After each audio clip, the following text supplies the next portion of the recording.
अपने सभी सब्सक्राइबर्स का आभार व्यक्त करता हूँ कि उन्होंने मेरे चैनल को सब्सक्राइब करके मेरा उत्साहवर्धन किया।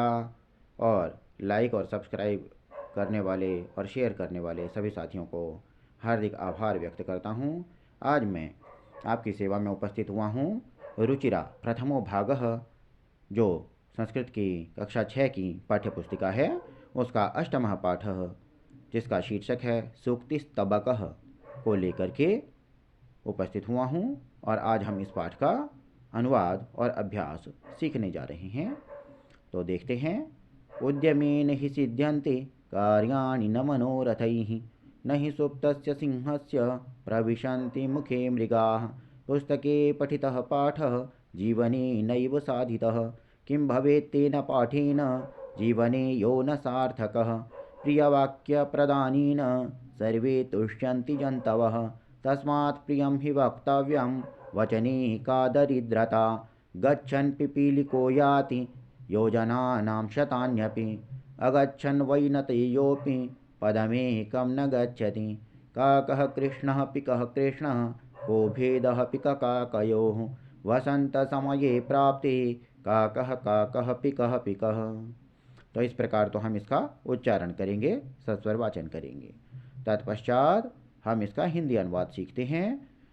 कहते हैं उद्यमेन ही सिद्ध्यन्ति, अर्थात उद्यम परिश्रम, मेहनत, मेहनत से ही सिद्ध होते हैं क्या? कार्याणि, कार्य, न मनोरथ ही, मन की इच्छाओं से नहीं। परिश्रम से ही, मेहनत से ही कार्य सिद्ध होते हैं, कार्य पूरे होते हैं, न कि मन की इच्छाओं से। जिस प्रकार नहीं सुप्तस्य सिंहस्य प्रविशन्ति मुखे मृगाः, जिस प्रकार सोए हुए सिंह के मुख में पशु स्वयं प्रवेश नहीं करते हैं। ठीक है, परिश्रम से ही कार्य सिद्ध होते हैं, मन की इच्छाओं से नहीं होते हैं। उसी प्रकार जैसे सोए हुए सिंह के मुख में पशु स्वयं प्रवेश नहीं करते हैं, अर्थात उसको भी शिकार करने के लिए परिश्रम करना होता है, भोजन के लिए परिश्रम करना पड़ता है।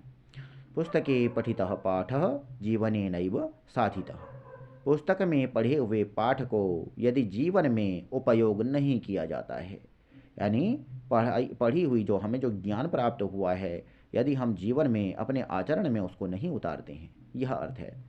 तो किम भवेत् तेन पाठेन जीवने यो न सार्थक, तो जो जीवन के लिए सार्थक नहीं है, जीवन में उपयोग में आने वाला नहीं है, उस पाठ से क्या होगा, अर्थात उसको पढ़ना बेकार है।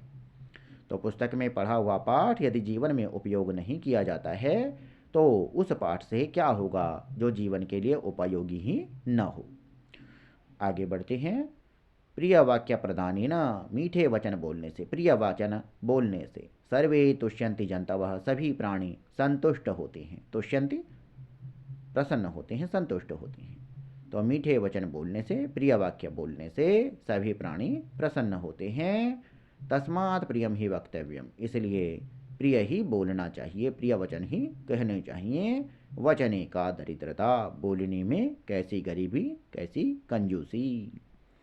गच्छन पिपीलिको याति, पिपीलिका कहते हैं चींटी को। तो गच्छन जाती हुई, चलती हुई जो पिपीलिका है, जो चींटी है, याति योजनानाम शतानि अपि, ठीक है, शतान यानी सैकड़ों योजन चली जाती है, सैकड़ों योजन तक चली जाती है। कौन? चलती हुई चींटी। अगर चींटी चलने लग जाए और लगातार चलती रहती है, तो वह सैकड़ों योजन की दूरी भी पार कर लेती है। और आगे कहते हैं अगच्छन वैनतयोपि, और गरुड़ जो सबसे तेज दौड़ता, सबसे तेज उड़ता है, सबसे तीव्र गति से उड़ने वाला पक्षी है, अगच्छन यदि वो नहीं जाता है, एक ही जगह पर बैठा रहता है, तो पदमेकम न गच्छति, एक कदम भी आगे नहीं बढ़ा पाता। कहने का तात्पर्य यह है कि हमें अपने लक्ष्य की ओर निरंतर कदम बढ़ाने चाहिए, निरंतर उसके लक्ष्य की प्राप्ति के लिए जो है प्रयास करते रहना चाहिए। तो क्या समझे कि चींटी जो है, चलती हुई चींटी सैकड़ों योजन की दूरी को भी पार कर लेती है, जबकि न चलने वाला अर्थात सुस्त बैठा हुआ जो गरुड़ है, वह एक कदम भी नहीं चल पाता है। कौआ काला है, कोयल भी काली है। कह भेदः पिककाकयोः, कौवे और कोयल में क्या भेद है, अर्थात क्या फ़र्क है, क्या अंतर है। वसंत समये प्राप्ते, वसंत का समय आने पर कौवा कौवा ही होता है और कोयल कोयल ही होती है। अर्थात वसंत का समय आने पर जब आमों पर बौर आ जाते हैं तो कोयल मीठी आवाज़ में कूकने लगती है, जबकि कौवा अपनी कर्कश ध्वनि निकालता है और लोग उसे भगा देते हैं। तो पता चल जाता है कि कौन कौवा है और कौन कोयल है, अर्थात लोग अपने गुणों के द्वारा पहचाने जाते हैं। तो प्यारे बच्चों, ये हुआ इस पाठ का अनुवाद, हिंदी अनुवाद। और आगे आप देख पा रहे हैं ये इस पाठ के सभी शब्दार्थ दिए गए हैं। आगे बढ़ते हैं, अगले पृष्ठ पर भी शब्दार्थ हैं। इससे भी आगे बढ़ते हैं, इस पृष्ठ पर हैं सभी श्लोकों को सस्वर गाइए। तो हम गा चुके हैं। तत्पश्चात है श्लोकों के अंशों को जोड़िए।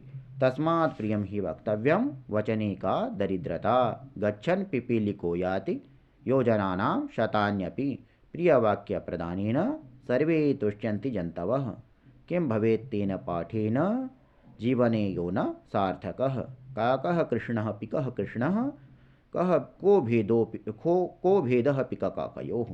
तो इस प्रकार से तो इनका श्लोक के अंशों का हम मिलान कर देंगे।